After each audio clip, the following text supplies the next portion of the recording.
بسم اللہ الرحمن الرحیم۔ اسلامی مہینے جو ہیں وہ محرم سے شروع ہوتے ہیں۔ محرم صفر، محرم پہلا مہینہ ہے اور صفر دوسرا مہینہ ہے۔ جس طرح محرم کے مہینے کے اندر بعض اہل بدعت اور غلط قسم کے عقیدے والے لوگ مختلف قسم کی رسومات اور بدعات کرتے ہیں، اسی طرح انہوں نے صفر کے مہینے کو بھی رسومات اس کے اندر بھی ادا کرتے ہیں۔ صفر کے مہینے کو عام طور پر لوگ نحوست والا مہینہ کہتے ہیں۔ صفر کا معنی کیا ہے؟ صفر کا معنی ہے خالی۔ اہل عرب جو تھے ان کے ہاں 4 مہینے عظمت والے تھے، وہ لڑائی اور جنگ نہیں کرتے تھے۔ رجب، ذی القعدہ، ذی الحجہ اور محرم، یہ 4 مہینے تھے اور 3 مہینے اکٹھے آ جاتے تھے، ذی القعدہ، ذی الحجہ اور محرم۔ اب 3 مہینے وہ گھروں میں بیٹھتے تھے۔ جیسے ہی سفر شروع ہوتا تو ان کے گھر لوگوں سے خالی ہو جاتے تھے، سارے لوگ قتال کے لیے، لڑائی جھگڑے کے لیے گھروں سے نکل جاتے۔ اس وجہ سے اس کا نام ہی پڑ گیا خالی، یعنی گھروں سے خالی ہونے والا مہینہ، اس لیے اس کو صفر کا مہینہ کہتے ہیں۔ حالانکہ زمانہ جاہلیت کے اندر تو لوگ اس کو منحوس سمجھتے تھے۔ سفر جب مہینہ شروع ہوتا تو اس کے اندر سفر نہیں کرتے تھے، وہ کہتے اس کے اندر نحوست ہے۔ نبی کریم صلی اللہ تعالی علیہ وسلم نے ارشاد فرمایا، لا عدوى ولا حامۃ ولا سفر، کہ نحوست نہیں ہے، نہ الو کے اندر نحوست ہے، نہ سفر کے مہینے کے اندر نحوست ہے، اور نہ ہی کسی بیماری کے اندر ہے۔ جو بیماری ایک بیماری دوسرے آدمی کو لگ جائے وہ منحوس نہیں ہے۔ نبی کریم صلی اللہ تعالی علیہ وسلم کا ارشاد گرامی ہے کہ اللہ تعالیٰ ارشاد فرماتے ہیں، قال اللہ عز وجل یؤذینی ابن آدم، اللہ جل جلالہ ارشاد فرماتے ہیں کہ ابن آدم نے مجھے تکلیف دی ہے۔ یسب الدہر، وہ زمانے کو گالی دیتا ہے، وانا الدہر، اور زمانہ تو میں ہوں، بید الامر، حکم تو میرے ہاتھ کے اندر ہے، اقلب اللیل والنہار، دن اور رات کو میں تبدیل کرتا ہوں۔ تو بعض لوگ کہتے ہیں کہ یہ زمانہ جو ہے نحوست والا ہوتا ہے، حالانکہ دیکھا جائے تو ہر وہ وقت منحوس ہے جس کے اندر گناہ کیا جاتا ہے، اور ہر وہ وقت برکت والا ہے جس کے اندر نیک اعمال کیے جاتے ہیں۔ تو جو وقت ہے وہ نیکی اور بدی کے اعتبار سے منحوس ہے، بذات خود نہ وہ منحوس ہے نہ ہی برکت والا ہے۔ تو اس لیے جو لوگ وقت کو اور اس کو منحوس سمجھتے ہیں، اللہ رب العزت ارشاد فرماتے ہیں، بخاری شریف کے اندر یہ روایت ہے کہ وہ لوگ اللہ کو گالی دیتے ہیں۔ ظاہر ہے اللہ ہی زمانے کو اور وقت کو بدلنے والے ہیں۔ زمانہ جاہلیت کے اندر کچھ لوگ ایسا کرتے تھے، الو کو منحوس سمجھتے تھے، یا کسی گھر کو منحوس سمجھ لیتے تھے، یا اس طرح کرتے کہ انہوں نے سفر کرنا ہوتا تو سفر سے پہلے وہ پرندوں کو اڑاتے۔ اگر پرندہ دائیں طرف اڑے گا تو پھر ہم سفر کریں گے، اگر پرندہ بائیں طرف اڑے گا تو ہم سفر نہیں کریں گے، یہ سفر ہمارے لیے منحوس ہے۔ تو نبی کریم صلی اللہ تعالی علیہ وسلم نے اس سے بھی منع فرمایا ہے کہ پرندوں سے فال لینا، اور اسی طرح سفر کے اندر اس کو منحوس سمجھنا۔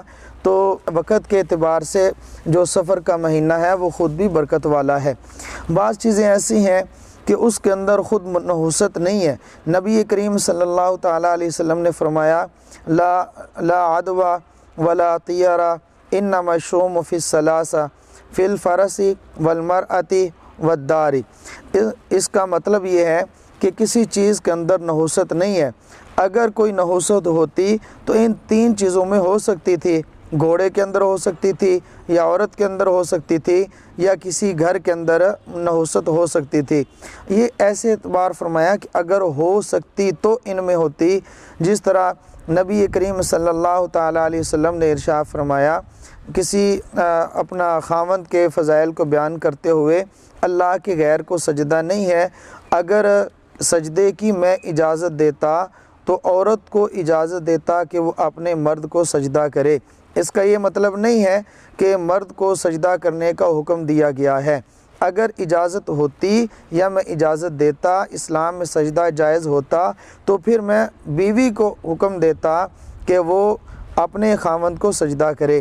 اسی طرح نبی کریم صلی اللہ تعالی علیہ وسلم نے ارشاد فرمایا، انا خاتم النبیین، لا نبی بعدی لو کان بعدی نبی لکان عمر، میں آخری نبی ہوں، میرے بعد کوئی نبی نہیں آئے گا، اگر میرے بعد نبی آنا ہوتا تو وہ عمر ہوتا۔ اس کا یہ مطلب نہیں ہے کہ میرے بعد نبی آ گیا ہے اور وہ عمر ہے، جس طرح نبی کے بعد نبوت نہیں ہے، اگر نبوت ہوتی تو نبوت حضرت عمر رضی اللہ تعالیٰ عنہ کو ملتی۔ اسی طرح فرمایا نحوست نہیں ہے، اگر کسی چیز میں نحوست ہوتی تو وہ سفر میں ہوتی یا عورت میں ہوتی یا گھر میں ہوتی۔ تو میرے محترم بھائیوں، اللہ رب العزت نے کسی وقت کو بھی منحوس نہیں رکھا۔ اب بعض لوگ جو ہے یہ کہہ دیتے ہیں کہ سفر کے اندر شادی نہیں کرنی چاہیے، شادی نہ کرنے کی وجہ کیا ہے؟ بعض جی سفر منحوس ہے، بعض جی سفر منحوس ہے۔ سفر کے اندر تو نحوست نہیں ہے، شادی چاہے محرم کے اندر کی جائے چاہے رمضان میں کی جائے، اصل تو اعتبار یہ ہے کہ گناہوں سے بچا جائے۔ اگر کوئی آدمی گناہ سے بچتا ہے شادی کی وجہ سے تو پھر تو اس کی شادی جب اللہ رب العزت توفیق عطا فرمائے تو کر دینی چاہیے۔ اب ایک آدمی اس کے اوپر شادی اور بیاہ نکاح اس کا فرض ہو چکا ہے، وہ گناہوں سے نہیں بچ سکتا، تو اس وجہ سے انتظار کیا جا رہا ہے کہ وہ مہینہ سفر کا گزرے گا تو پھر ہم شادی کریں گے، تو یہ بات ٹھیک نہیں ہے۔ اب دوسری ایک من گھڑت روایت پیش کی جاتی ہے، من بشرنی فی خروج سفرہ بشرتہ بالجنہ، جس آدمی نے مجھے بشارت دی سفر کے نکل جانے سے، میں اس کو جنت کی بشارت دیتا ہوں، میں اس کو جنت کی خوشخبری دیتا ہوں۔ حضرت ملا علی قاری رحمۃ اللہ علیہ نے اس کو موضوعات میں لکھا ہے، موضوعات ملا علی قاری۔ موضوع ایسی روایت کو کہتے ہیں جس کو خود گھڑا گیا ہو، من گھڑت روایت کو موضوع کہتے ہیں۔ تو ملا علی قاری رحمۃ اللہ علیہ فرماتے ہیں کہ یہ روایت کا کسی طریقے سے بھی صحت کے ساتھ اعتبار نہیں ہے، بالکل غلط ہے، من گھڑت ہے۔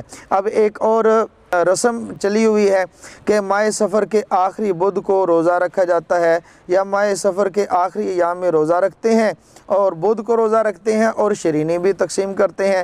اگر دیکھا جائے تو بہت ساری کتابوں کے اندر جو سیرت کی کتابیں ہیں یا تاریخ کی کتابیں ہیں، اس کے اندر یہ لکھا گیا ہے کہ نبی کریم صلی اللہ تعالیٰ علیہ وسلم جس بیماری اور جس بخار کی شدت کی وجہ سے آپ صلی اللہ تعالیٰ علیہ وسلم کا انتقال ہوا تھا، وہ تو سفر کے اندر ہی شروع ہوا تھا، اور سفر کے اندر آخری بدھ کو یا آخری دنوں میں روزہ رکھنا اور شرینی بانٹنا، اگر یہ کہا جائے اور لکھا بھی ہے کہ بعض یہودی جو لوگ تھے انہوں نے اس دن شرینی بانٹی تھی کہ اللہ کے نبی صلی اللہ تعالیٰ علیہ وسلم کو شدید بخار ہوا ہے، بخار کی شدت کی وجہ سے ان کو تو خوشی ہوئی تھی، اگر یہودی شرینیاں بانٹے اور اس دن کو خوشی منائیں یہ تو بات سمجھ آتی ہے، لیکن کلمہ نبی کا پڑھا ہو، لا الہ الا اللہ محمد رسول اللہ پڑھا ہو، غلامی رسول کا دعویٰ بھی کرتا ہو اور ساتھ سفر کی آخری بدھ کو شرینی بھی بانٹتا ہو، تو یہ عقل کے بھی خلاف ہے اور یہ شریعت کے بھی خلاف ہے۔ اگر تھوڑی سی بھی محبت نبی کریم صلی اللہ تعالیٰ علیہ وسلم کے ساتھ ہوگی تو وہ سفر کو نہ تو منحوس سمجھے گا اور نہ ہی سفر کے آخری بدھ کو روزہ رکھتا ہے اور نہ ہی سفر کے آخری بدھ میں شرینی بانٹتا ہے۔ حضرت شیخ الحدیث مولانا ادریس کاندھلوی رحمۃ اللہ علیہ لکھتے ہیں کہ ماہ سفر کے اخیر عشرہ میں ایک بار شب کو آپ صلی اللہ تعالیٰ علیہ وسلم نے اپنے غلام کو اٹھایا اور فرمایا کہ مجھے یہ حکم ہوا ہے اہل بقیع کے پاس جاؤں اور ان کے لیے مغفرت کروں اور ان کی بخشش کی دعا کروں، یہ کہنا تھا۔ لیکن آپ صلی اللہ علیہ وسلم جب واپس تشریف لائے تو یکدم آپ صلی اللہ علیہ وسلم کو بخار ہو گیا، سر میں درد کی شکایت پیدا ہو گئی۔ ام المومنین حضرت میمونہ رضی اللہ تعالی عنہا فرماتی ہیں کہ وہ دن بدھ کا تھا اور آخری جو تھا سفر کا آخری ہفتہ ہے اور بدھ کا دن تھا۔ فقیہ وقت حضرت مولانا رشید احمد گنگوئی رحمۃ اللہ علیہ تحریر فرماتے ہیں کہ آخری چہار شنبہ کی کوئی اصل نہیں، بلکہ اس دن میں جناب رسول اللہ صلی اللہ علیہ وسلم کو شدت مرض واقع ہوئی تھی، تو یہودیوں نے اس بخار کی شدت کی وجہ سے خوشی کی تھی۔ حضرت مفتی محمد شفیع صاحب رحمۃ اللہ علیہ سے اس دن کے روزہ کے متعلق پوچھا گیا تو فرمایا بالکل غلط ہے اور بے اصل ہے، اس روزہ کو خاص طور سے رکھنا اور ثواب خاص کا عقیدہ رکھنا بدعت اور ناجائز ہے۔ لہٰذا ماہ سفر کا آخری بدھ یہود و ہنود کی خوشی کا دن تو ہو سکتا ہے، مسلمانوں کا نہیں۔ مسلمانوں کو سوچنا چاہیے کہ وہ اس یہودیانہ اور ہندوانہ رسم کو اپنا کر کہیں حضور نبی کریم صلی اللہ تعالیٰ علیہ وسلم کے مرض وفات کا جشن منانے میں یہود و ہنود کی صورتاً موافقت تو نہیں کر رہے، اس لیے ہمیں یہ سوچنا چاہیے اور فکر کرنا چاہیے۔ اور ماہ سفر کے اندر نبی کریم صلی اللہ تعالیٰ علیہ وسلم کے بعد حضرت 2 ہجری میں حضرت علی المرتضیٰ اور حضرت بی بی فاطمہ الزہرا رضی اللہ تعالیٰ عنہ کا نکاح ہوا اور رخصتی ذوالحج میں ہوئی، یعنی حضرت علی المرتضیٰ رضی اللہ تعالیٰ عنہ اور حضرت فاطمہ رضی اللہ تعالیٰ عنہ ان کا نکاح سفر کے اندر ہوا تھا۔